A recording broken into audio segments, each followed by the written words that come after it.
It's a Saturday afternoon and I have some small projects that I want to get done. Sometimes it's kind of fun just to have some small projects to do. So I have here a ton of succulents that I found that were being thrown out, and sometimes you can get lucky at your local garden center. If they're not sending them back to the nursery, they just throw them out. I am the queen of dumpster diving, so everything from plants to furniture to all kinds of stuff. My inspiration for today is I want to make a pot. Now obviously that's kind of more like a metal pot, but with like an old rusted finish. So I'm going to experiment. I have a bunch of old Terra Cotta pots here, and I have my salt wash and my favorite DIY paint. First thing I'm going to do is I'm going to mix Summer Crush, which is a kind of a rusty color, and I want to make it like, typically salt wash is about a 1-to-1 with whatever paint you want to use, the consistency of frosting. And then what I'm going to do is I am just going to stick it right at the edge of my pot here. So let's take a little of this. I am going to randomly put it in some spots here and all over my pot. If you can see what I'm doing here, I'm just basically smearing mud is what I'm doing, but I'm hoping that I will get what I'm looking for, which is kind of a fun rusted color. Next thing I'm going to do is paint this pot with a little bit of tarnished pearl and crinoline. So you can see they're a little bit different, and then I've got a little bit of gypsy green there, which is kind of a mossy color. Take my angled brush and I'm going to go in different directions. I want these to look like just kind of old French pots that have been in the garden for a little while, and I'm going in random motion because then I'm going to go in crinoline and do another pass with that. When that dries, I'm going to put a little bit of the gypsy green around the edges of where there might be a little bit of moss. So I've got plenty of paint here for multiple pots. I'm going to do the same thing when my rust mixture that I made is dry. So we'll see if that's still going to work. I'm having high hopes for it. Okay, so it's only been about 30 seconds and I am going to start sanding. This is mostly dry, not all the way dry, but you don't want to let it go too long. You want to be able to get in there when the paint is still fresh and hasn't fully bonded. I'm using a piece of 120 grit sandpaper. This is really coarse. You want to have a coarser sandpaper because you want that paint to come off really easily. You just want to make sure that it's not bonded to it. If you find that it's too dry, just go ahead and spritz it with some water.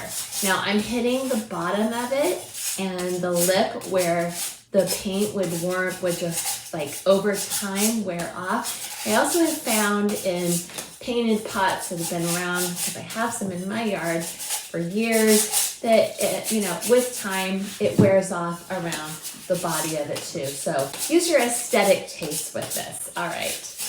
I'm getting a lot of paint on the sandpaper, so you probably want to have a few pieces nearby. I'm really liking the way this is looking. I'm going to work on more of this. Now, as I'm sanding it, some of that powder from the Terra Cotta is also getting into the paint, which I actually really like that look. To me, that looks more natural and more warm. Okay, so now it's time to put some fake moss on here. We're going to use DIY paint in gypsy green.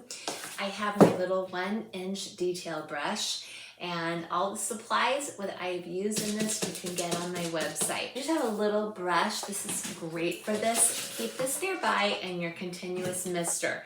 You're going to want to make a little teeny bit of moss. How I like to do it, and this is just trial and error, is I like to just barely tap it into my paint and then tap off. Like you want to almost be dry brushing it a little bit, and just, it's probably more than I'm gonna need, but just around the edges. Okay, I'm gonna take my mister because I want to really blend this paint. What's fantastic about DIY paint is it's all natural. There's no latex or acrylic, so it's super fun to make these really natural finishes with it. Just got a little too much paint on there, so if you find that you have too much, just keep hitting it with some water. Maybe keep a paper towel nearby, wipe some of it off. There's no wrong or right. You want this to look naturally aged. So I am just gonna kind of continue to use my thumb and my fingers and wipe that in there where it's been sitting in the moist ground, soil, whatever for a while, and it's just naturally, I probably got a little too much there. You could even go over it with your brush again, try to correct that. It's naturally just grown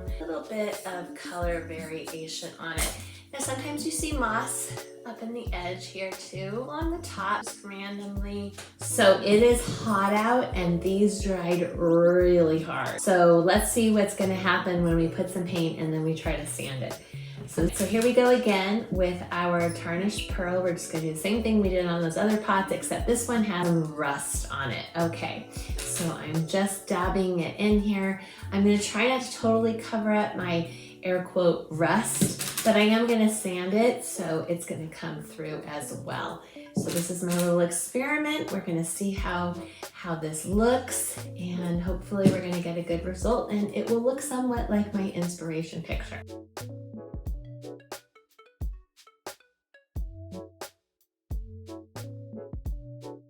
Okay, so that looks like it's pretty dry. Time to try and sand now. I really do like the way it looks like it's cracking on there. I like the way I can even, oh, you know what? I can take my hand and actually, just because it reactivated a little of the paint, and I can just crumble away some of that. So I'm excited to see what's gonna happen with a little bit of sandpaper. I'm gonna actually pull out my little plastic scraper here too.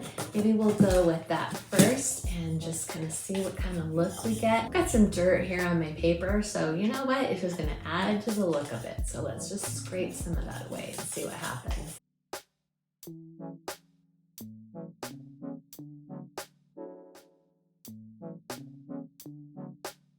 Now you really need to do this when it's still a little bit wet, not all the way dry, because then it's gonna be too hard to get in there and manipulate anything. Just like when you did with the sanding, you don't want to wait until it's rock hard dry. You can always go back in and just reactivate it with some water.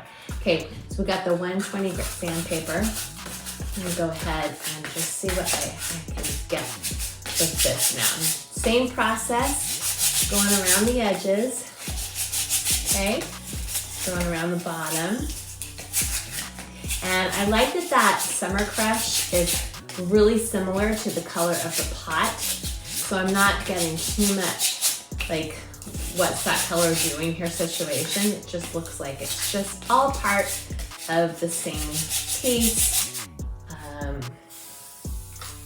Let's take this and a rag, and let's wipe off some of that Terra Cotta dust and some of that, and just see if we can't get some more of that cream color to come through. If you see, that's wiping that dust off. All right, so it's kind of cool looking, and I think not super far from my inspiration piece. Okay, I'm really pleased with the way these turned out. I think we've got some really pretty projects here, and these are really quick and easy things you can do to age some pots quickly. You know, you see these in the catalog and they're usually very expensive, and you can easily create this look with just a few simple products. Again, everything I have is on my website. Thank you for watching. You're watching Karen with Redo Interiors, and I love making over my old stuff. Hey, this is not like baking a cake and getting all the wrong ingredients and having it come out like that. You can do it any way you want. If you want to make these pots yourself, I have the ingredients list below, and you can get everything at my website except the plants. If you like this video, please subscribe. It helps other people find this channel where I love to share how to make over your old junk.